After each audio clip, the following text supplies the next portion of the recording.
Hai semuanya, gimana nih kabarnya? Semoga baik-baik aja ya. Kali ini aku mau bikin kue tradisional atau kue basah lagi. Ini tuh namanya kue nona manis. Ini tuh seperti namanya, nona manis. Kue ini sangat cantik dan rasanya enak banget. Manis, gurih, kemudian teksturnya itu sangat-sangat lembut dan lumer di mulut. Gak usah berlama-lama lagi ya, langsung aja ke resepnya. Pertama-tama kita bikin bahan pertamanya atau bagian yang hijaunya.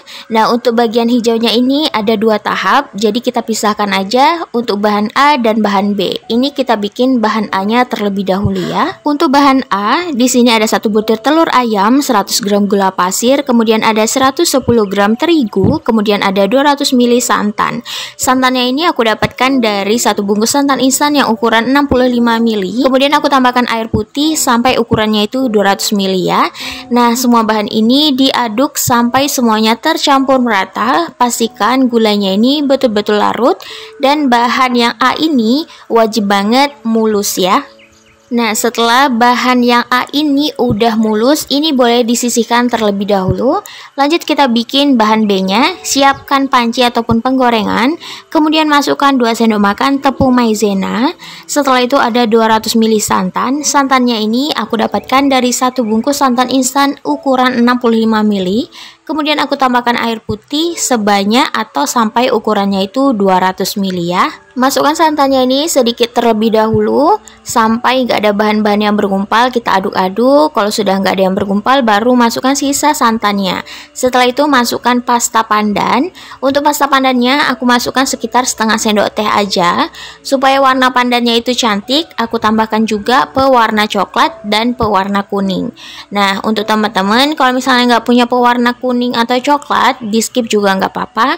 Tapi warnanya kurang menarik kalau menurut aku ya. Kalau misalnya ditambahin pewarna coklat dan pewarna kuning, nanti hasilnya seperti hijau pandan asli. Nah, ini kita masak menggunakan api yang sedang sampai bahan-bahan ini mengental. Pas dimasak jangan sampai ditinggalkan karena ini cepat banget mengentalnya. Nah, kalau sudah mengental dan sudah meletup-meletup seperti ini sudah boleh diangkat. Kemudian masukkan ke dalam bahan A. Setelah itu aduk sampai bahan A dan bahan B ini tercampur merata.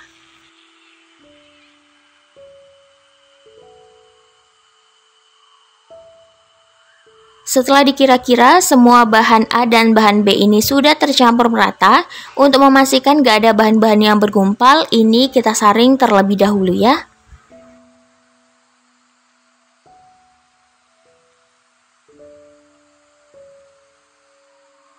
Nah, kalau bahan yang pertama atau bahan yang hijaunya ini sudah disaring, tandanya sudah mulus, ini boleh disisihkan. Lanjut kita bikin bagian yang putih atau bahan yang kedua.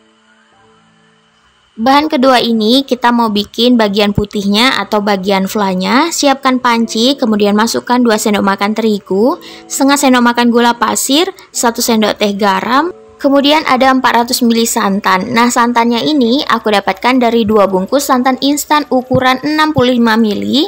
Kemudian aku tambahkan air putih sebanyak atau sampai ukurannya itu 400 ml ya. Dimasukkan sedikit demi sedikit supaya nggak ada bahan-bahan yang bergumpal. Tapi kalau misalnya ada bahan-bahan yang bergumpal juga nggak apa-apa. Ini tetap kita masak. Masak menggunakan api yang sedang sambil diaduk-aduk seperti ini, jangan sampai ditinggalkan karena ini cepat banget mengentalnya. Nah, ini dimasak sampai fla atau bahan yang kedua ini mengental dan meletup-meletup. Kalau misalnya sudah meletup-meletup dan sudah mengental seperti ini tandanya sudah siap.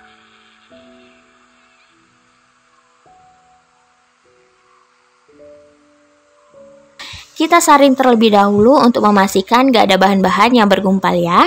Nah, kalau misalnya sudah disaring dan dipastikan udah gak ada bahan-bahan yang bergumpal, ini mau aku masukkan ke dalam botol. Botol yang ada tutupnya itu loh yang biasanya untuk saus. Nanti kalau misalnya kita masukkan ke dalam botol, ini nanti gampang banget memasukkan ke dalam cetakan.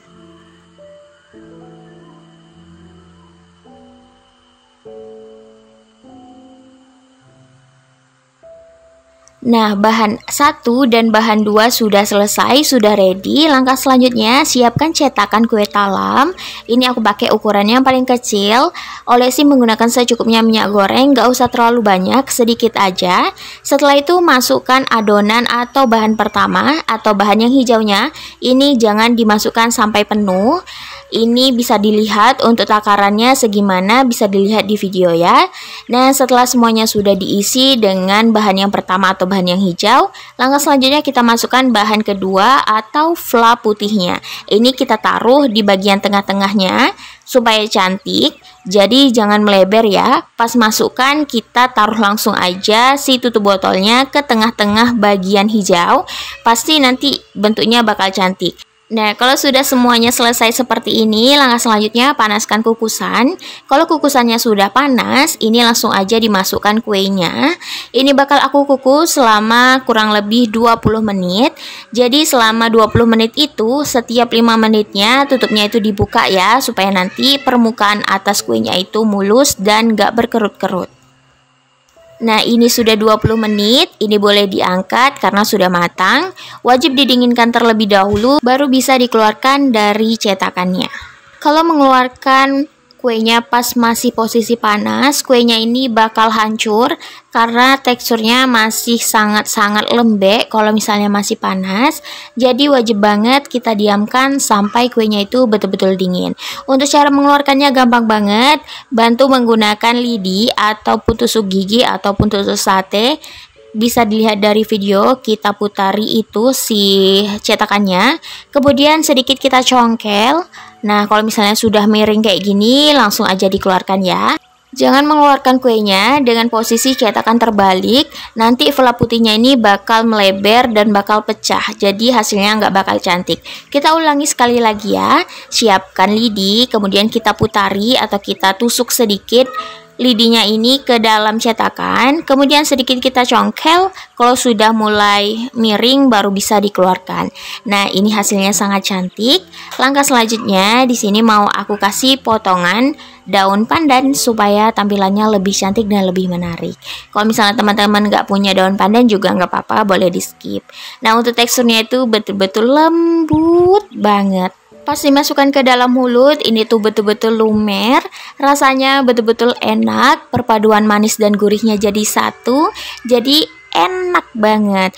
Kue nona manis ini cocok banget untuk ide jualan, isian snack box, atau misalnya untuk sajian hajatan, sajian pas ada acara arisan atau kumpul-kumpul keluarga, bahkan untuk cemilan keluarga juga mantep banget.